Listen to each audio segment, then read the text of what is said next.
I always wonder, if it had rained that day, if my parents had argued, if there had been yelling, things breaking, would I remember that day differently? But no, that evening was completely quiet, so eerily normal that it was unsettling. I didn't know what I had expected. Maybe a clearer sign that my life was about to change forever. But all I got were gentle words, tired eyes, and a cold truth. My parents would no longer live together. At the time I was only 8 years old, wearing my favorite blue floral dress, clutching my worn-out stuffed bunny tightly as I sat on the living room couch.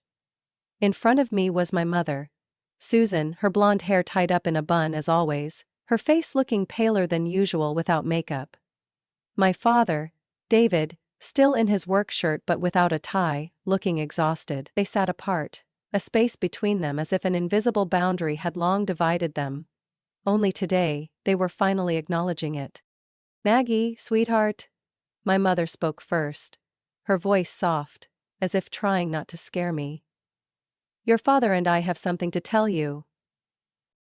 I tightened my grip on my stuffed bunny, looking at both of them, sensing that something was wrong but unable to put it into words. "We're not going to live together anymore," my father continued, his gaze warm but heavy with fatigue. "But don't worry, you'll still have both of us. No shouting, no tears, no accusations. Just a decision, as final as shutting a book after finishing the last page." They told me that my mother would stay in the house while my father would move into an apartment not too far away. I would stay with my mother from Monday to Friday and spend the weekends with my father. Everything had been arranged. So neatly. So logically.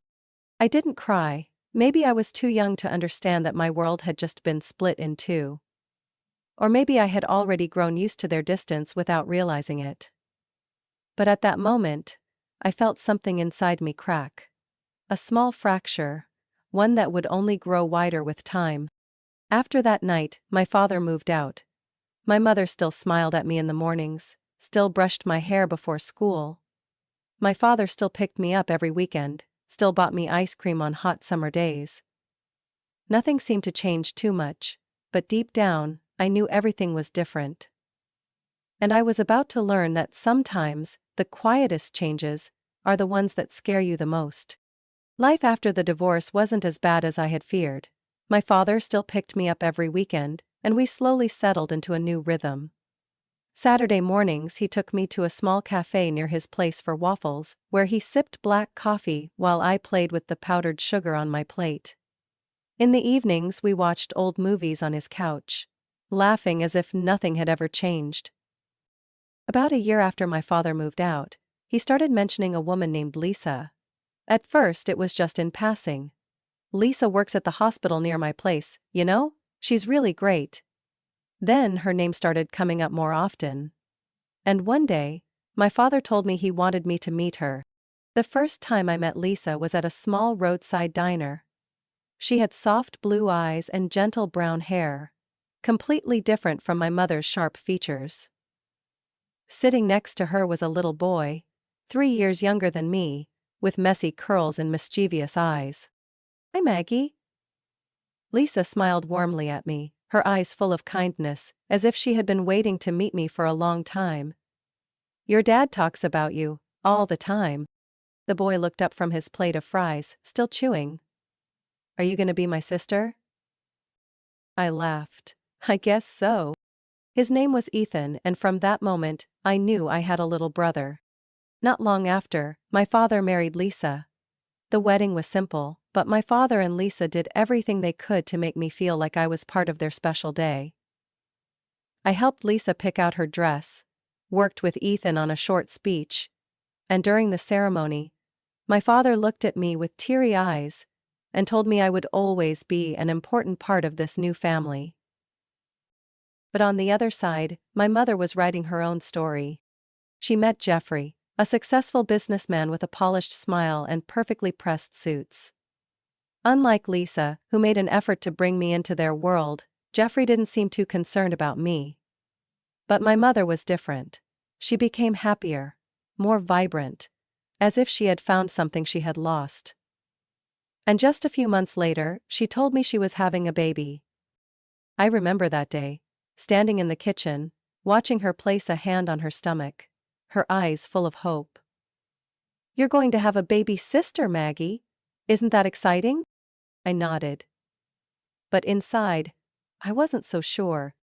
Everything changed after Emma was born. At first, I thought it was natural. My mother was busy with a newborn, feeding, sleepless nights, endless crying. I told myself it wasn't strange that she spent more time with Emma. I told myself that I was older now, that I didn't need her as much as before. But over time, I realized the distance between my mother and me wasn't just because of a newborn. The first time I truly felt forgotten was on a rainy October afternoon. That day was my first parent-teacher conference in high school. I stood at the school gate, watching as my classmates were picked up one by one. The crowd thinned, the sky darkened, and raindrops drizzled onto my coat. My homeroom teacher, Miss Taylor, stood beside me, glancing at her watch with concern. "Maggie, do you want me to call your mom?" she asked. I had already texted my mom earlier, but there was no reply. So, I nodded. 10 minutes later, Miss Taylor turned to me with an apologetic look. "Your mom said she forgot. Today is an important day for Emma. Her first vaccination appointment." I clenched the straps of my backpack, pressing my lips together. When my mom finally arrived nearly an hour later, she just gave me an awkward smile. "I'm sorry, sweetheart. Emma was fussy, and I lost track of time." I stayed silent. But that wasn't the last time. On my 14th birthday, I woke up with excitement, just like every year. But when I walked downstairs, my mom was busy making Emma's bottle, and Jeffrey was glued to his phone, reading the news. No one said anything. I hesitated. "Mom, do you remember what today is?" She glanced at me, frowning slightly as if trying to recall. Then, she suddenly smiled. "Oh, it's Friday, right?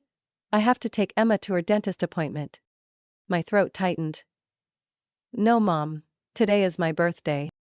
Her face froze for a moment before she let out an uneasy laugh. "Oh my gosh, I'm so sorry, Maggie. I've been so busy, I completely forgot. We'll celebrate this weekend, okay?" But the weekend came and there was no party, no cake, no gifts. I didn't bring it up again, and she never remembered. After that, I spent more and more time at my dad's house. Lisa always greeted me with a warm smile, and Ethan was excited every time I walked through the door. My dad never forgot my birthday, never forgot the important days in my life. Lisa always made sure my favorite snacks were in the fridge. There, I didn't have to fight for attention. One day, when I was practically living at my dad's house, he sat down next to me and said, "Maggie, I talked to your mom. I think you should live here permanently." I looked at him, waiting for an explanation, but he just stayed silent. I knew he didn't need to say it. And I knew why my mom was resisting. Because if I left, she would lose the child support. I officially moved in with my dad when I was 15. At first, my mom didn't argue too much. I think she felt relieved that she no longer had to deal with a teenage daughter while Emma took up all her attention. But I knew the real reason she hesitated. It was the money. Since I was still considered her dependent, my dad continued sending child support every month. But as I got closer to turning 18, things started to change. Even though I no longer lived with her, I still visited once a month. But every time I felt more like a stranger in the house that used to be mine. The older Emma got, the more spoiled she became, and I was nothing more than a guest. One afternoon, I was sitting at the kitchen table doing my homework when Emma, 8 years old at the time, walked in, her blue eyes twinkling with mischief. "Hey, Maggie." She tilted her head at me, her voice innocent but carrying something that sent a chill down my spine. "Dad says, you don't really belong here." I looked up from my notebook, my fingers tightening around my pencil. "What did you just say?" She shrugged, as if it didn't matter. "Dad says you're just a guest. One day, you'll stop coming, and then it'll just be the three of us. Dad, Mom, and me.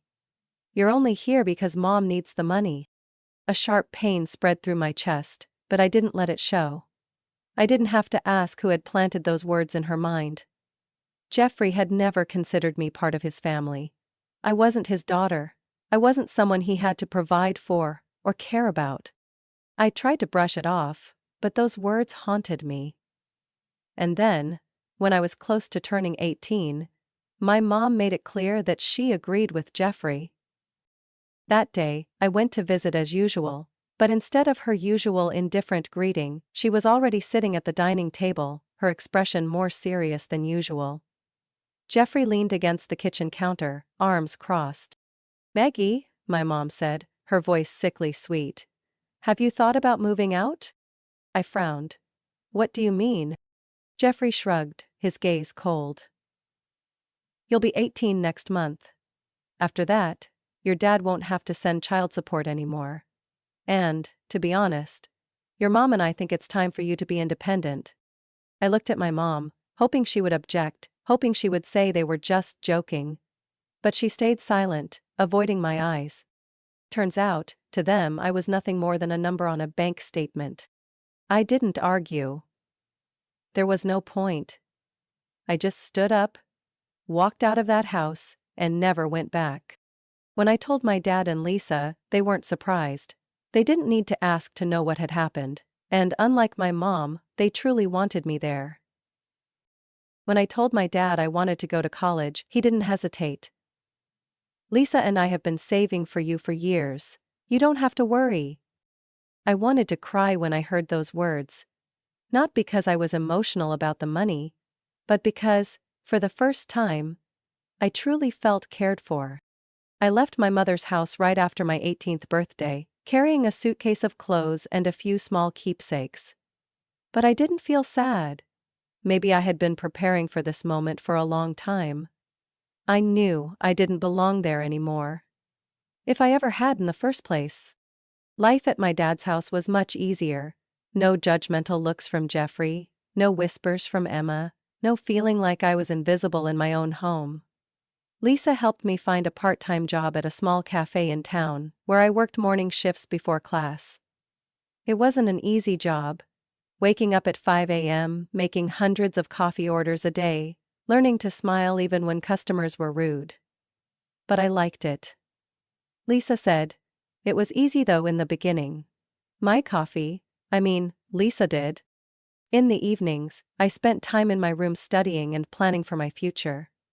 I had been accepted into an in-state university's finance program with a partial scholarship, but I still needed to save money for living expenses. I wasn't worried though. My dad had promised to support me, and more importantly, I had learned how to take care of myself. Lisa always checked in to make sure I was eating properly and if I needed anything. Ethan, though now an annoying teenager obsessed with video games, was still a good little brother.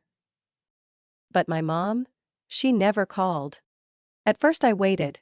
I thought maybe, one day, she would pick up the phone and ask how I was doing, if I was okay, if I needed anything.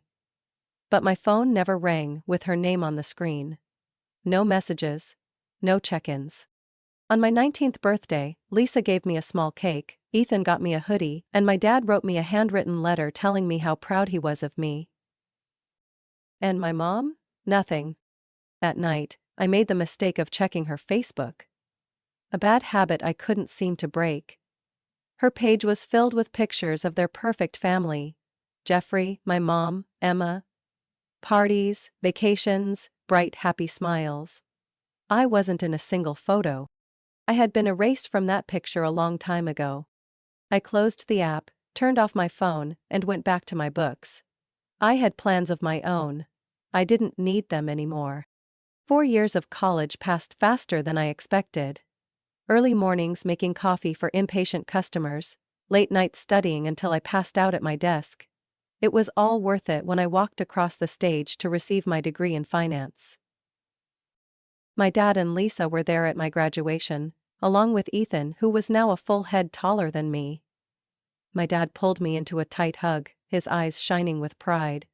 "You did it, Maggie. I always knew you would." Right after graduation, I received a job offer from Lisa's brother Ryan, who owned an investment firm. I knew he had only agreed to interview me because of family connections, but I also knew he wouldn't have hired me if I wasn't qualified. I worked hard, proving myself through numbers and smart financial strategies. Within 2 years, I was promoted to senior financial analyst. Every month, I set aside a portion of my income into savings, working toward my biggest goal: buying my own home. Life was good. Peaceful, stable, and completely free of the past. But then, my mother came back. For the first time in 9 years, I got a call from her. Her number was still in my contacts, but I had never seen it appear on my screen in all that time. I hesitated for a few seconds before answering. "Maggie, sweetheart." Her voice was sweet, casual, as if we had been talking regularly. "I've been thinking about you a lot lately. How are you? I miss you so much." I said nothing. A part of me wanted to laugh. 9 years of silence, and now she missed me? "I want you to come over for dinner this Sunday," she continued, her tone eager. "It's been so long since our family was together." Family? I wanted to ask if I was still considered part of that family, but instead I simply said, "Okay." I wasn't sure why I agreed, maybe curiosity. Maybe I wanted to see what she really wanted. That Sunday, I drove my new sedan to her house. When Emma opened the door, she looked me up and down, her eyes flashing with something unreadable. "New car?" she asked. As if that was the most important thing. I didn't respond, I just stepped inside. Everything looked the same. Family pictures covering the walls, but not a single one with me in them. Dinner felt painfully fake. My mother kept bringing up my job, my salary, the things I owned, and then finally, as our plates were nearly empty, she smiled at me. The same smile I had seen so many times before. The smile of someone about to ask for something. "Maggie, I'm so proud of you," she said sweetly, her voice dripping with meaning. "You've worked so hard and built a great career. I know you must have a pretty big savings by now." I set my fork down. So this was the real reason she invited me over? Emma tilted her head, her voice dripping with fake innocence. "You know, I'm about to graduate college. I'm looking for an apartment downtown, but the rent is so expensive." My mother nodded in agreement. "If you could help your sister a little, it would make things so much easier. Family is supposed to support each other, right?" I looked at my mother, then at Emma. After 9 years, they had come to me. Not because they missed me, but because they wanted my money. I had seen this coming. From the moment my mother called to invite me to dinner, I knew she didn't actually want a family reunion. But, even though I had prepared myself, I still felt the slow burn of anger rising inside me. I placed my fork down on my plate and looked straight at my mother. "And how exactly do you want me to help Emma?" She smiled. The same smile I had seen countless times before. Sweet, but calculating. "I know you've saved up quite a bit. You don't need to use it right away, do you? If you could help your sister with rent, or better yet, contribute toward buying her an apartment, that would be wonderful." I let out a short, humorless laugh. "You want me to give Emma my savings?" Emma batted her lashes, trying to look cute. "It's just a small amount, sis. I'll pay you back once I settle into my job." I didn't believe a single word of that. "No," I said firmly, pushing my chair back. "That money is mine, and I worked hard for it. I'm not giving it to anyone." My mother looked at me as if I had just said something so absurd it was laughable. "Maggie, you're acting like this is a big deal. You have a good job, a steady income. Your sister is just starting out. She needs help." I crossed my arms, keeping my voice as calm as possible. "Emma has you and Jeffrey to take care of her. You've spent years funding her life. What about me? When was the last time you helped me?" The air in the room grew tense. Emma slumped back in her chair, arms crossed in irritation. "You're so selfish," she muttered. I turned to my mother. "When was the last time you called me before last week?" She took a sip of water, avoiding my eyes. "Maggie, Don't make a big deal out of this. Families help each other. I raised you for years. Are you really saying you can't give back a little to your sister? I let out a bitter laugh. Raised me? You forgot my 14th birthday. You forgot my parent-teacher conferences. You forgot I even existed the moment Emma was born. And now you remember me? When you need money? Emma suddenly shot up from her chair, her voice shrill. You're so petty. You have so much money and you can't even help me out a little? I shook my head, grabbing my bag. No. And if this is the real reason you wanted to see me, then I think we have nothing left to say. My mother slammed her hand on the table, the sweetness in her voice completely gone.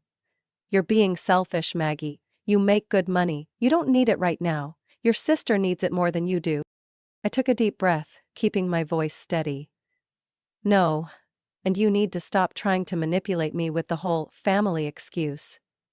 I've seen this game before. Without waiting for another word, I turned and walked out of that house. Again. And probably for good. I thought that would be the end of it. I thought that after being so blatantly rejected, my mother and Emma would finally understand that I wasn't the naive girl they could manipulate anymore. But I was wrong. 2 weeks after that dinner, I left for a business trip. My company sent me to Chicago for a 10-day financial conference. I left the city feeling relieved, enjoying the break from all the unnecessary family drama. Everything went smoothly. Until day 8. After wrapping up a meeting, I checked my phone and instantly felt my heart stop. Bank notifications. Transfer $2,000. Transfer minus $3,500. Transfer $5,000. A wave of panic shot through me. I opened my banking app and saw that a large sum of money had been withdrawn from my savings account. Over $10,000 in total. The recipient's name? Patricia Monroe. My mother. My hands shook as I immediately called the bank. After confirming that I had not authorized these transactions, I dialed my mother's number. The phone rang 3 times before she answered. Maggie, sweetheart, I was just about to call you. Her voice was overly sweet, as if nothing had happened. I clenched my teeth, trying to stay calm. What did you do to my account? A pause, then a light laugh. Oh, so you saw it. My entire body went cold. How did you do it? She chuckled, as if I had asked a silly question. Do you remember when I visited your apartment the other week? When I said I needed to use the bathroom? Well, I just needed a few minutes to copy your key. I froze, anger erupting in my chest. You broke into my apartment and stole my money? My mother sighed, her voice shifting into fake patience. Don't say it like that, Maggie. I was just helping Emma. She needs a proper place to start her life after graduation, and you have the means to help. How can you be so selfish as to refuse your own sister? I tightened my grip on my phone. Return the money. Now. Or I'll call the police. She let out a laugh. This time, a mocking one. Oh, come on, Maggie, you wouldn't do that. You wouldn't actually press charges against your own mother, would you? She didn't know that this time, she had gone too far. I spent the entire night after that call thinking. A part of me wanted to believe she would realize her mistake and return the money on her own, without me having to escalate things. But I knew that would never happen. The next morning, I went straight to the police station. I filed a formal complaint against Patricia Monroe, my biological mother, for theft and financial fraud. I provided all the evidence, bank statements, text messages, call logs, and most importantly, a recording of our conversation from the night before. In it, she openly admitted to breaking into my apartment, copying my key, and withdrawing money from my account without my consent. The officer taking my report hesitated. Are you sure you want to go through with this? She's still your mother. I looked him straight in the eye and nodded. I'm sure. 2 days later, I received a call from Jeffrey. I hadn't saved his number, but I recognized that deep, authoritative voice immediately. Maggie. he started, sounding calm but still commanding. "You're not seriously going to press charges against your own mother, are you? You know what kind of consequences this could have." I crossed my arms, keeping my tone even. "If she returns all the money immediately, I'll drop the case." A long silence. Then he let out a humorless chuckle. "You can't do this to your mother. Do you know she's been crying for days? She raised you, sacrificed so much for you. And now you're throwing her in jail over a little money?" I clenched my phone, the familiar sting of manipulation creeping in. But this time, I didn't let it take hold. She chose to steal from me. Now she has to deal with the consequences. This isn't a little money. This is my life savings. You really have no compassion, do you? Jeffrey lowered his voice, applying pressure. "We're family." I let out a cold laugh. "Family? Where were you when I needed one?" When he realized I wasn't budging, Jeffrey hung up without another word. The trial moved quickly. There was too much evidence against my mother. The judge found her guilty of financial theft, but since it was her first offense, she was given probation instead of jail time. However, she was ordered to repay every cent within 30 days. Right after the trial, I took one more important step. I filed a restraining order against both my mother and Jeffrey. I had closed this door for good. 30 days later, the stolen money was transferred back into my account. I wasn't surprised that my mother complied. She had no other choice. As I checked my bank balance, I felt a strange sense of relief. Not because I had my money back, but because I had regained control over my life. For the first time in years, I felt truly free. With my money secured, I resumed my plans to buy a house, as if nothing had happened. I found a charming colonial-style home in a quiet neighborhood, just 15 minutes from my dad's house. It wasn't huge, but it had a spacious backyard, perfect for barbecues, and a cozy living room where I could host the people who truly mattered. On closing day, my dad came with me. As the agent handed over the paperwork, he gave my shoulder a reassuring squeeze, a proud smile on his face. "I always knew you'd do it," he said. Lisa and Ethan were just as excited. Lisa flooded my inbox with furniture links, while Ethan, now a tall young man, promised to help me move in free of charge. The next few days were filled with cardboard boxes, rolls of packing tape, and laughter as my dad and Lisa helped me assemble furniture. This was my real family. Not the people who abandoned me, not the ones who used me, but the ones who had stood by me when I needed them the most. My mother kept trying to reach out. She sent messages, left voicemails, even asked mutual acquaintances to speak on her behalf. At first, her tone remained gentle, pretending as if nothing had happened. "Maggie, I know you're angry, but I'm still your mother. Can we talk?" When I didn't respond, she switched tactics. Guilt-tripping. Even blaming me. "Maggie, are you really this cruel? You're cutting off your own mother over a few measly dollars?"